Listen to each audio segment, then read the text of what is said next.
राधे राधे। ध्यान साधकों की बैठक में एक बार पुनः सबके कल्याण की कामना हम करते हैं। आज ध्यान की बैठक एक विशेष विधि पर हम लोग ध्यान कर रहे थे। ये विधि है मंदिर में प्रवेश की विधि। ये विधि है जीव के शिव तत्व में विलीन होने की विधि। मैंने आपको पहले भी बताया कि इस विधि में कुछ चीज़ों का ध्यान आपको रखना होगा कि जब तक कोई अधिकारी नहीं हो, समझने के लिए इस विधि को पात्र नहीं हो, तब तक आप इस विधि को दूसरे को न बोलें। और दूसरा, जब तक आपको ये सिद्ध न हो जाए तब तक आप नहीं बोलें। विधि बहुत प्यारी है। वैसे तो ध्यान के दौरान हम बताएंगे ही, आपको पहले से भी बताया है, पर 2 दिन से हम लगातार कर रहे हैं। स्वयं का जो शरीर है, इस शरीर को एक जलेरी की तरह देखो। गर्दन के ठीक ऊपर से जो सिर का हिस्सा है, इस हिस्से को एक शिवलिंग की भांति अनुभव करो। महादेव कहते हैं, हे पार्वती, ब्रह्मांड में प्रणव की ध्वनि है। उस ध्वनि में एकीकार हो जाओ। उस ध्वनि का जहाँ आरंभ हो रहा है वहाँ अपने चित्त को स्थिर कर दो। उस ध्वनि का जहाँ सतत नाद हो रहा है वहाँ अपने आप को समाहित कर दो, अथवा जहाँ उस ध्वनि का विलय हो रहा है वहाँ अपने अहंकार को विलीन कर दो। अगर चित्त इस विधि के द्वारा ध्वनि में विलय हो जाता है तो कुछ क्षण के लिए इंद्रियां, मन, बुद्धि, चित्त और अहंकार तथा शरीर के 5 तत्व और सभी 24 तन्मात्राएं एक जगह एकत्रित हो जाती हैं। और जब संपूर्ण मनुष्य इकट्ठा होकर प्रार्थना पूर्वक परमात्मा के सामने होता है तो निश्चित रूप से उसे भगवत प्राप्ति होती है। ये विधि पिछले दिनों जब बहुत सी ध्यान की विधियां मैं कर रही थी, उनमें यह विधि मैंने मेरे जीवन में करी थी। यही विधि मैं आपको बता रही हूँ। आज इस विधि का 3रा दिवस है और आप सब इतनी श्रद्धा और भक्ति भाव से इतनी सुबह सुबह हमारे साथ ध्यान करने के लिए साधकों की बैठक में सम्मिलित होते हैं। ये प्रमाण है कि आपके पग परमात्मा की ओर बढ़ रहे हैं।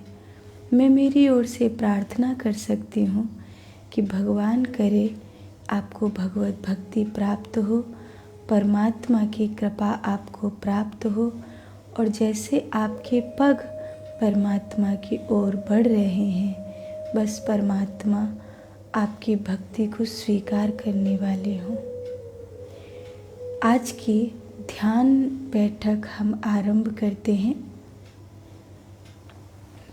सबसे पहले 5 बार गायत्री मंत्र का स्मरण करेंगे।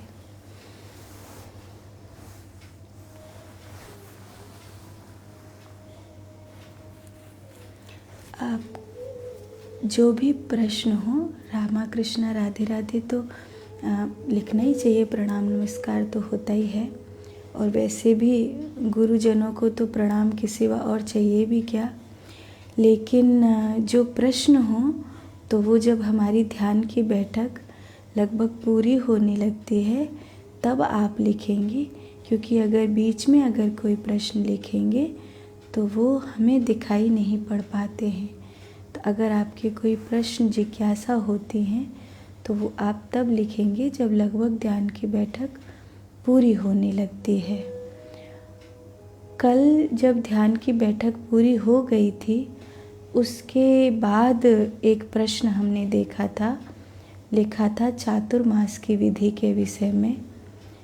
आज शाम तक आपको एक वीडियो YouTube पर प्राप्त होगा या हो चुका होगा कि उसमें चातुर्मास के खान पान से लेकर लगभग कोशिश करी गई है कि कुछ विशेष विधियों को भी जिनसे चातुर्मास में व्यक्ति की साधना सिद्धि बढ़ सकती है, उनको बताया गया है। आपको YouTube पे भी मिलेगा और हम प्रयास करते हैं कि वो आपको Facebook पर भी प्राप्त हो जाए।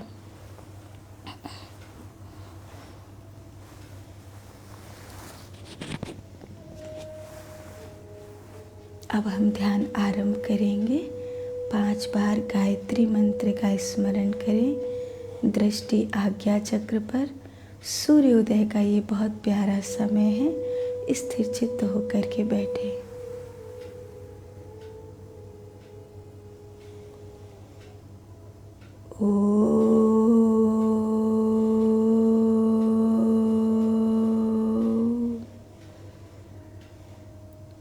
भूर्भुवस्वः तस्य वितुर्वरेण्यं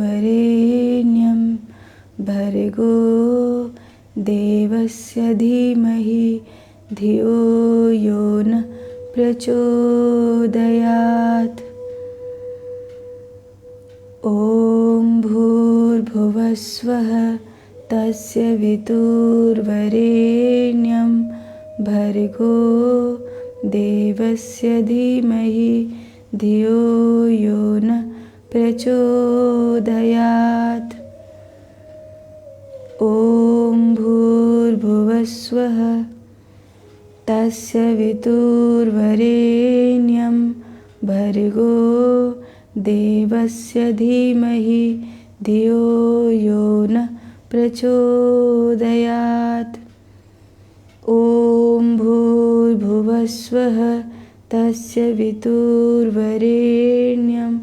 भर्गो देवस्य धीमहि धियो यो न प्रचोदयात्। ॐ भूर्भुवस्वः तस्य वितुर्वरेण्यं भर्गो देवस्य धीमहि धियो यो न प्रचोदयात्।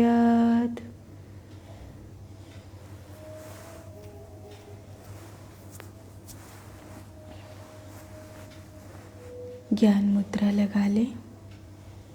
अपने मेरुदंड को अर्थात रीढ़ की हड्डी को सीधा और सहज करके बैठें। पद्मासन में, सिद्धासन में बैठें अथवा जिस प्रकार आप सुखासन में बैठ सकते हो वैसे ही ध्यान में बैठने का प्रयास करें। अपने मूलाधार जननेंद्रियों को सुखेड़ते हुए ब्रह्मरंध्र की ओर स्वादिष्ठान मणिपूरक अनाहत विशुद्ध चक्र से होते हुए आज्ञा चक्र, नाभि, हृदय, कंठ प्रदेश से होते हुए ब्रह्मरंध्र तक शरीर एक खाली खोल की तरह दिखाई दे। दृष्टि आज्ञा चक्र पर, जिह्वा मुख के मध्य भाग में, और अब धीरे से अपने नेत्रों को बंद कर लें।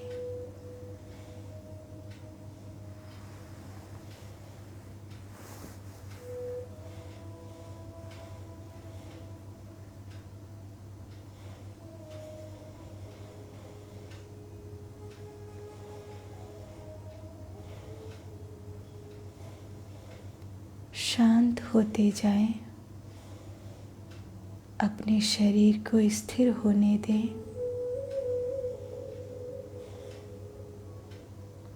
कई बार क्रोध में, अहंकार में, ईर्ष्या, मोह या मात्सर्य के कारण जो शरीर की ऊर्जाएं खंडित हो जाती हैं, उन्हें ध्यान के दौरान पुनः संगठित किया जाता है।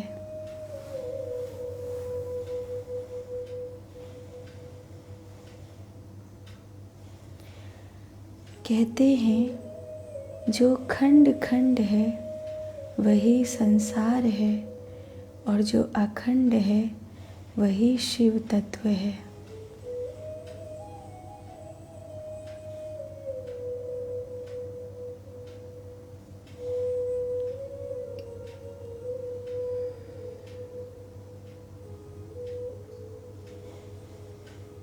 शरीर को स्थिर और शांत करें।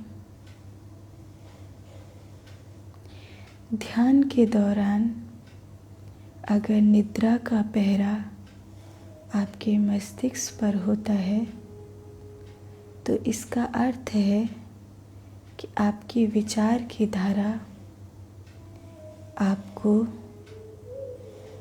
आत्म तत्व में स्थिर होने देना नहीं चाहते। ऐसे में अपने मन और बुद्धि को एक ही मार्ग का पथिक बनाना होगा। मन और बुद्धि यही दो पहिए हैं, यही दो पैर हैं। अगर एक पीछे रह जाएगा या एक साथ छोड़ देगा तो दूसरा स्वयं अपाहिज हो जाएगा।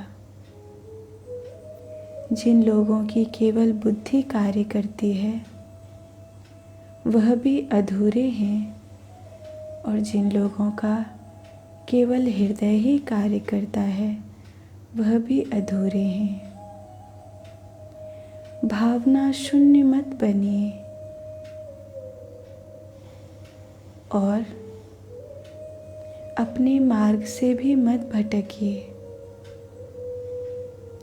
लक्ष्य के लिए सदा संकल्पबद्ध बनिए और हृदय से सदा प्रेम पूर्ण रहें। यही है बुद्धि और हृदय का एक साथ चलना, अर्थात किसी भी व्यक्ति का दोनों पांव से चलना। एक व्यक्ति एक ही पांव से चल तो सकता है लेकिन वह अधूरा माना जाता है, अपाहिज माना जाता है। जिंदगी के मार्ग में, अध्यात्म मार्ग में जो खंडित हैं वो प्रभु के राज्य में प्रवेश नहीं कर सकेंगे।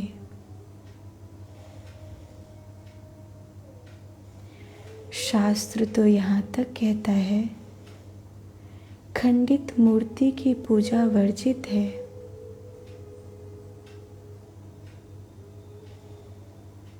हम पिंडदान में अथवा विशेष भोज या पूजा में किसी ऐसे व्यक्ति को नहीं बिठाते जिसका शरीर खंडित है। उसका खाया हुआ हमारे पितृ स्वीकार कैसे करेंगे? बात शरीर के खंडित होने की नहीं है, बात चित्त के खंडित होने की है।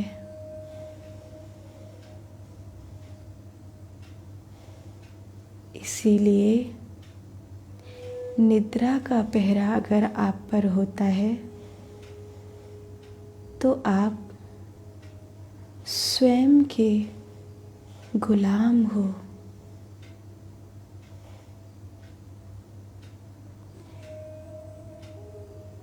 व्यायाम करिए, योग का सहारा लेकर, स्नान आदि से पवित्र होकर पुनः भगवान के ध्यान में चेतना के साथ स्थिर हो जाइए।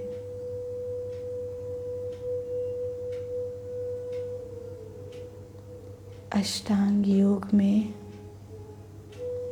यम नियम को साधने की बात कही जाती है।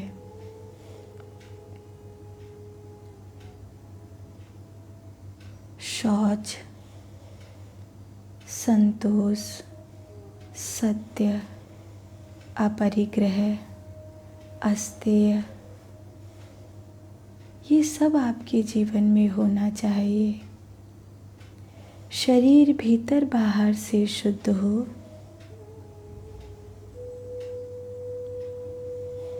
विचार और वाणी शुद्ध हो,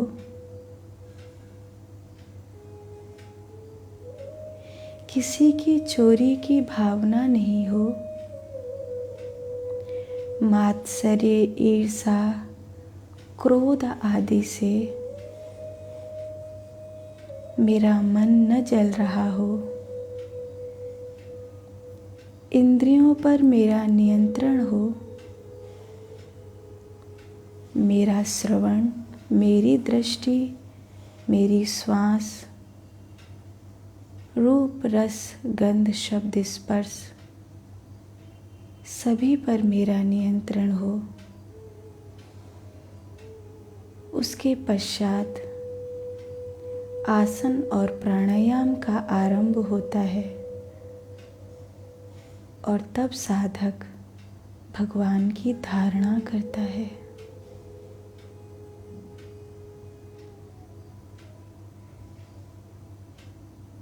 अब हम अपनी विधि को दोहराएंगे। महादेव कहते हैं, हे पार्वती,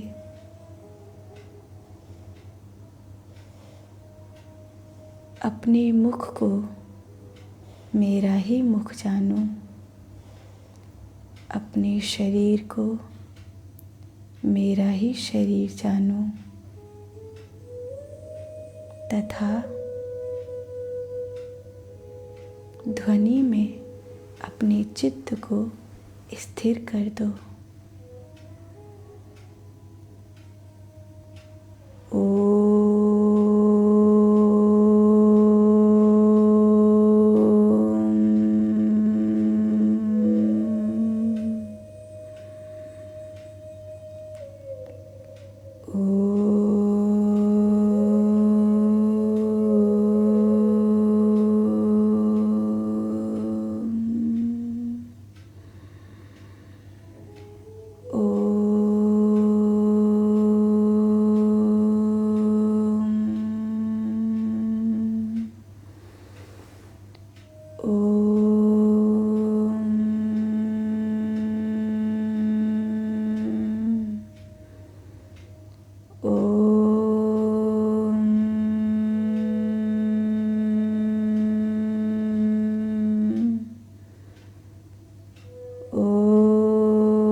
बार बार ध्वनि को दोहराते रहें। प्रणव में अपने आप को पूरी तरह सम्मिलित कर दें।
थोड़ी देर शांत हो जाएं।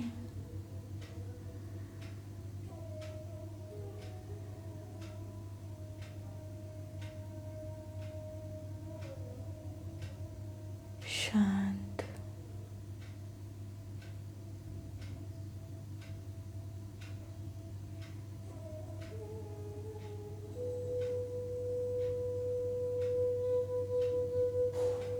शांत।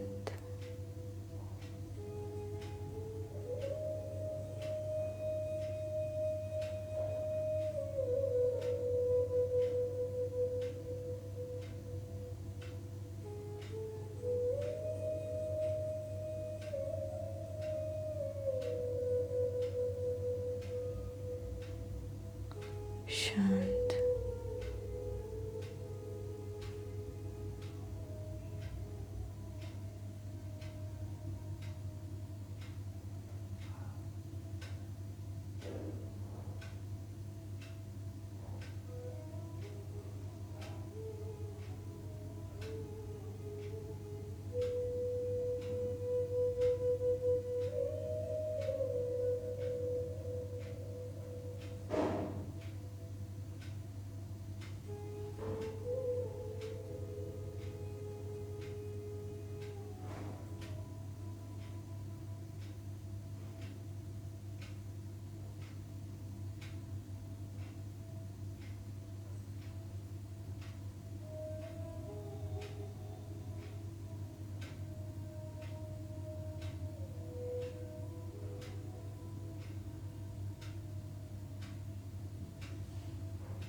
महादेव। 5 बार महामृत्युंजय मंत्र का जाप करेंगे।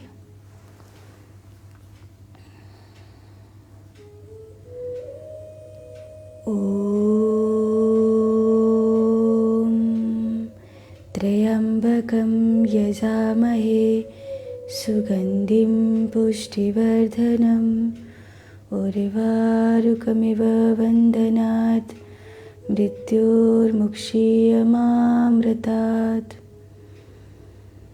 ॐ त्र्यंबकं यजामहे सुगंधिं पुष्टिवर्धनम् उर्वारुकमिव वन्दनात् मृत्योर्मुक्षीयमामृतात्। ॐ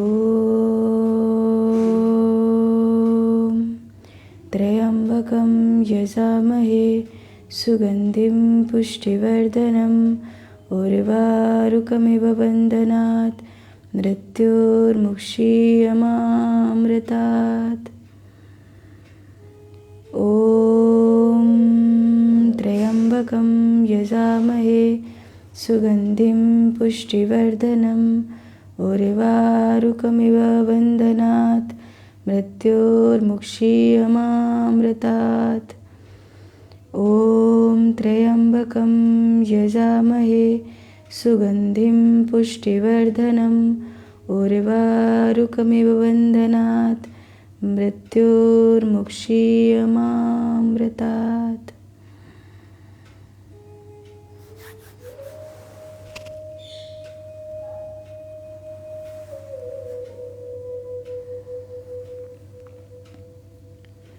कराग्रे वसते लक्ष्मी करमध्ये सरस्वती करमूले तु गोविंद प्रभाते करदर्शनम्।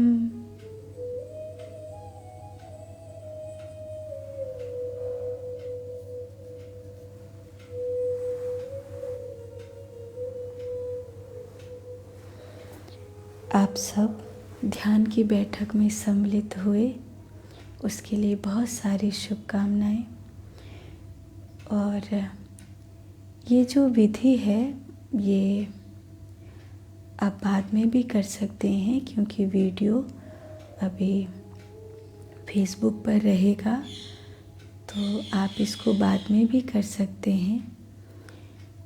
क्या अनुभूतियाँ हो रही हैं और कुछ कमी तो महसूस नहीं हो रही है, वो लिख सकते हैं।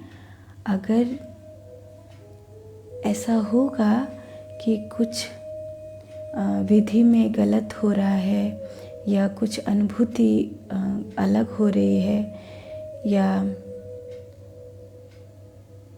जो ऊर्जा है उसकी दिशा अलग हो रही है, तो हम प्रयास करेंगे गुरु कृपा से उस शंका का समाधान कर सके। और वैसे भी कई बार कहते हैं कि अपनी जो भाव दशा है, जैसे बच्चा अपनी माँ से कहता है, ऐसे ही जो शिष्यगण होते हैं वो अपने गुरुजनों से अवश्य कहते हैं। शादी के बाद गुरु के बिना क्या हम दोनों पुण्य करते तो उसका फल हमें नहीं प्राप्त होता है क्या माँ? राधे राधे माँ। और बच्चों को ऐसे संस्कार कैसे दें? ऐसा कुछ नहीं है कि शादी के बाद अगर गुरु मंत्र नहीं लेते हैं तो पुण्य प्राप्त नहीं होता है। पुण्य क्या है, सबसे पहले उसे समझो। सबसे बड़ा पुण्य वही है जिस कार्य को करने से तुम्हें आत्म संतुष्टि मिलती है, तुम विकार मुक्त हो जाते हो, हल्के फुल्के हो जाते हो, तुम्हारा चित्त शांत हो जाता है। इसका अर्थ है कि देवताओं के राज्य में तुम्हें प्रवेश मिला, और जिसको देवताओं के द्वार पर प्रवेश मिला उसे कभी भगवान के द्वार पर भी प्रवेश मिलेगा। उसी को पुण्य कहते हैं। अब तुम झगड़ते भी जा रहे हो और क्या नाम है, क्लेश में हो, रो रहे हो, दुखी हो, और उसके बाद तुम किसी को आटा भी दान कर रहे हो, तो मैं नहीं समझती कि ये कोई पुण्य हुआ। सबसे पहले ज़रूरी है कि तुम उस कलेश को बुझाओ, उस झगड़े को बुझाओ, उस झगड़े की जड़ में जाओ जो अशांति पैदा कर रहा है। अगर चित्त अशांत है और तुम अभी घृणा से, क्रोध से, ईर्ष्या से और मात्सर्य से, वासनाओं से भरे हुए हो, तो क्या पुण्य करोगे। संसारी लोग समझते हैं ये करने से पुण्य होगा, वो करने से पुण्य होगा। तभी तो ये भ्रांतियाँ चली हैं कि एक पत्थर भी लोग पेड़ के नीचे रख के और सिंदूर लगा देते हैं तो 4 लोग आके और उसको पूजने लगते हैं। एक पुरानी कहावत है कि एक महिला पूजा करने के लिए जा रही थी तो रास्ते में ठोकर लगी, पूजा की थाली जो है थोड़ी सी हिल गई, तो पानी का लोटे में से पानी फैल गया और वो जो सिंदूर आदि पूजा की थाली में था उसमें सब थोड़ा थोड़ा गिर गया। अब वो तो अपना सामान लेकर वापस चली गई पूजा करने। अब पीछे जो महिलाएं आईं उनको लगा कि यहाँ पे भी कोई देवता बैठा है, तो वो भी उसको पूजने के लिए लग गईं और इस तरह से विश्वास अंधविश्वास में परिणित होता है। बाहर भगवान को ढूंढो, लेकिन जो भगवान बाहर मिल रहा है उसकी फीलिंग्स भीतर होती है। जब आपको मूर्ति में भगवान मिलता है तब आपको हृदय में भी भगवान मिलते हैं। अगर आपको हृदय में भगवान नहीं मिले तो मूर्ति में जो भगवान मिले हैं वो अंधविश्वास है। तो जिस समय आपको मूर्ति में भगवान मिल रहे हैं, आप मंदिर गए, आज आप मंदिर गए और आपने वहाँ भगवान को देखा, बांके बिहारी जी को देखा, प्रणाम किया, फूलों का बंगला सजा था, हजारों लोग जय बांके बिहारी जी की जयकारे लगा रहे थे और गूंज उठ रही थी। पूरा मंदिर बांके बिहारी जी के कृपा प्रसाद से भरा हुआ था। उसी समय बिहारी जी का दर्शन करते करते अपने भीतर झांको कि फीलिंग्स क्या है, स्थिति क्या है। अगर वही बिहारी जी भीतर भी प्रकट होते हैं तो मूर्ति में भी मिले, और अगर नहीं प्रकट होते तो मंदिर में भी नहीं मिले हैं। वही दान, वही कर्म, वही पूजा पुण्य देती है जो आपको आत्म तत्व तक ले जा रही है। रिया, तुमने बहुत प्यारा प्रश्न पूछा है कि गुरु मंत्र के बिना पुण्य मिलता है या नहीं मिलता है। वो इसीलिए कहा गया है कि गुरु होंगे तो डांटेंगे भी, गुरु होंगे तो समझाएंगे भी, गुरु होंगे तो तुम्हारे किए गए कर्म के पीछे की फीलिंग्स बताएंगे भी। जब कहते हैं कि निगुरे का किया गया कोई पुण्य नहीं लगता, तो वो इसीलिए कहा जाता है कि कौन बताएगा तुम्हें कि इस कर्म को करने के बाद तुम्हें शांति मिली या अभिमान मिला। तुमने किसी को 4 पैसा दे दिए, दवाई दे दी। लो, आजकल तो लोग एक आम किसी को देते हैं तो फ़ोटो खिंचाते हैं कि लो जी एक आम हमने किसी को बांट दिया, लो फेसबुक पे डाल दो, प्रचार कर दो। हमने किसी को दिया, उसके बाद हमने कोई पूजा करी, क्रिया करी, कुछ भी किया, उसके बाद हमें शांति, संतोष, धैर्य, समर्पण ये सब मिला है, या अभिमान और सम्मान की भूख और कुछ चले जाने का पछतावा, ये सब प्राप्त हुआ है। वही चीज़ पुण्य है और वही चीज़ पाप भी है। बस देखने का नज़रिया है, वो तय करना पड़ेगा कि वो वस्तु स्थिति क्या है, तभी पता चलेगा। और यह तुमने पूछा है कि बच्चों को संस्कार कैसे दिए जाएं, तो संस्कार हम अच्छे से अच्छे दे सकते हैं। सभी कहते हैं कि बिना सीखे हुए कुछ भी नहीं मिलता है, पुण्य। बच्चों का घर है ना तो साधना नहीं हो पाती। बच्चों का घर है, निश्चित रूप से साधना में बाधक हो सकती है, लेकिन परिवर्तन किया जा सकता है, हार नहीं मानी जाए। एक छोटी सी कहानी सुनाऊं रिया, तुमने भी सुनी होगी। एक विलियम नाम का आदमी था और कहते गांव में सूखा पड़ी थी, लोग भूखों मरते थे, राशन नहीं था, घर के 4 पैसे होते थे, भूखों मरने की स्थिति थी। तो वो विचार करते रहता था। स्कूल से भी उसको इसीलिए निकाल दिया था कि उसको फीस भरने के लिए पैसे नहीं थे। तो वो क्या सोचता रहता था कि कुछ ऐसा उपाय हो सकता है जो पानी निकल आए ज़मीन में से। तो उसने धीरे धीरे धीरे धीरे लगे लगे एक छोटी मोटर बनाई, फिर कबाड़े में से औजार निकाल के वो सामान बनाया, लकड़ी का पंखा बनाया। अपने पिता से बहुत मार खाई।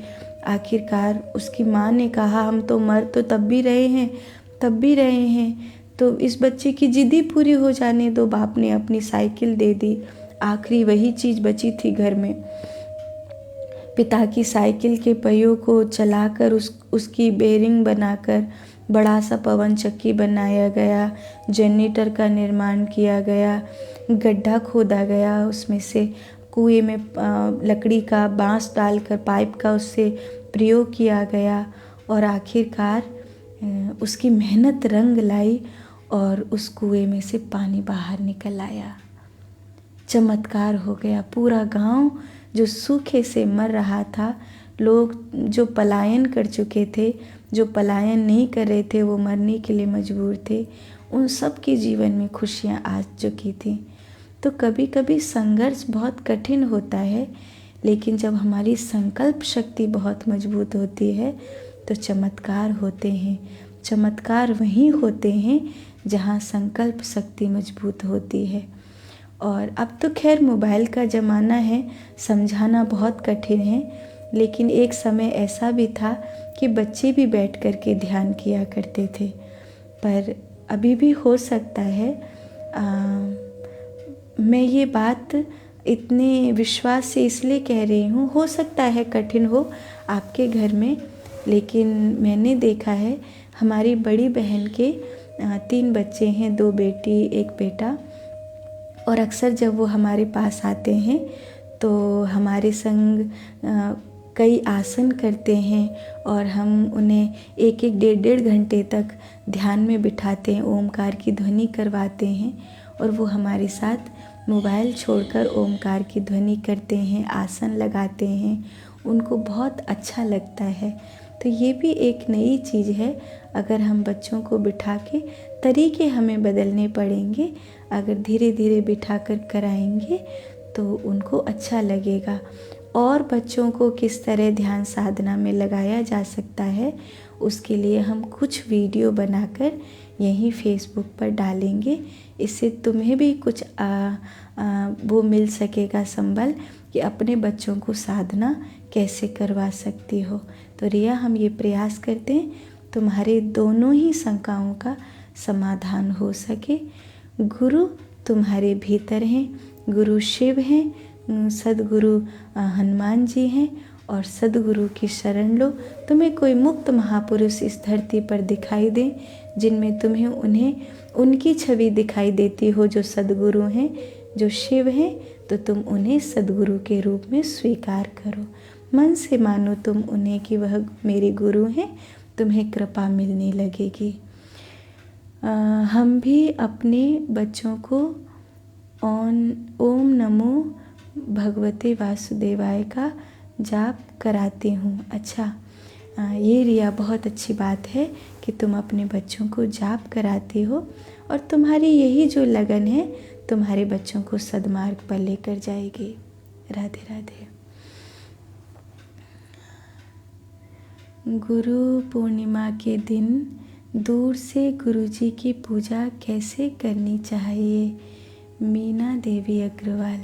हाँ, ये तो इस समय का कठिनतम प्रश्न है, क्योंकि हर वर्ष बहुत सारे शिष्य अपने गुरु के पास जाते थे, सद्गुरु की शरण ग्रहण करते थे। कहते हैं साल में एक बार भी अगर गुरु के घर की प्रसादी, गुरु के हाथ की प्रसादी अगर हम खा लेते हैं तो हमारा जो है पूरे वर्ष भर का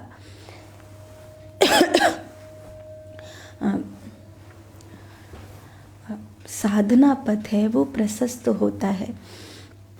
और अब तो कोरोना काल है, कोई भी शिष्य अपने सद्गुरुदेव भगवान के पास नहीं जा सकते हैं।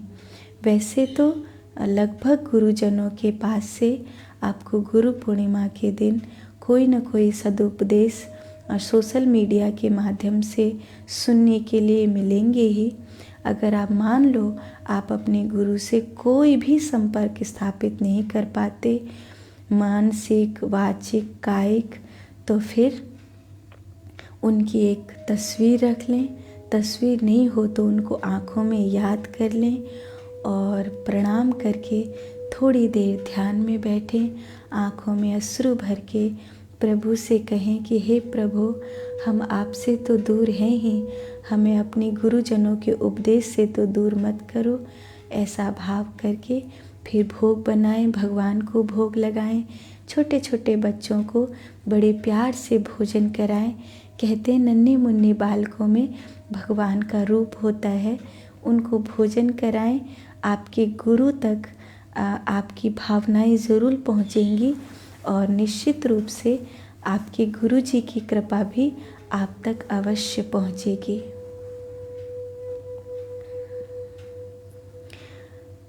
माँ, मेरे पति को कुछ समझा दीजिए, यहीं पर मेरे को समझाने के लिए प्लीज़ माँ।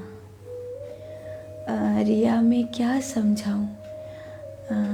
पति नाम का जो प्राणी होता है वो बहुत विचित्र होता है। अगर वो शादी से पहले अच्छा था तो शादी के बाद खराब हो गया है, तो विचार करना पड़ेगा कि क्यों खराब हुआ। और अगर शादी के पहले ही खराब था तो तुमने उससे शादी क्यों की। और कैसे समझाया जा सकता है? नहीं समझाया जा सकता। ईगो हर्ट होता है पत्नी से समझने में, बहुत बड़ी ठेस लगती है, नहीं समझना चाहता। समझता है पर समझना नहीं चाहता। इसीलिए शास्त्र कहते हैं आप कितने भी बड़े ज्ञानी हो जाएं, पर आप 3 लोगों को नहीं समझा सकते। अपने पति या पत्नी को, अपने गांव के लोगों को और अपने दोस्तों को। इन्हें नहीं समझा सकते, आप इन्हें नहीं बता सकते। आप अपनी ऊंचाई पर स्थिर रहिए। समझ आना होगा तो आ जाएगा, नहीं समझ आना होगा तो तुम्हारा प्रारब्ध तुम जानो। मेरे लिए परमात्मा ने कुछ न कुछ अच्छा सोचा होगा। रिया, खुश रहो, परमात्मा के प्रेम में रहो, अपने भजन और ज्ञान की स्थिति में रहो।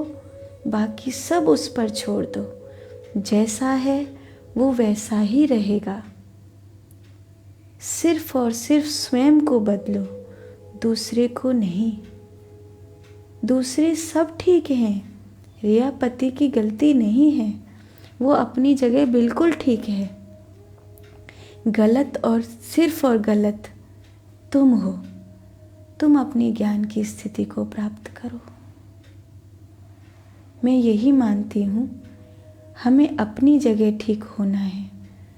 दूसरे को कुछ नहीं कर सकते, कुछ नहीं कर सकते। दूसरा, हाँ, इतना हो सकता है कि अगर हमारी ज्ञान की स्थिति फूल बनकर हम खिल रहे हों तो उसकी सुगंध वो पा सकता है, चाहे तो। यही बात आपकी हमें आगे बढ़ाती है। माँ, मुझे आपका उत्तर बहुत अच्छा लगा। तो मीना देवी अग्रवाल, रिया गुप्ता, जी मैया। तो आप सब साधक, मेरी प्रार्थना है आपका भजन, आपकी साधना बढ़ती रहे और ये जो विधि है ओमकार की साधना की, ये विधि से जल्दी ही आपको आत्म कल्याण की थोड़ी सी झलक, थोड़ी सी अनुभूति मिले।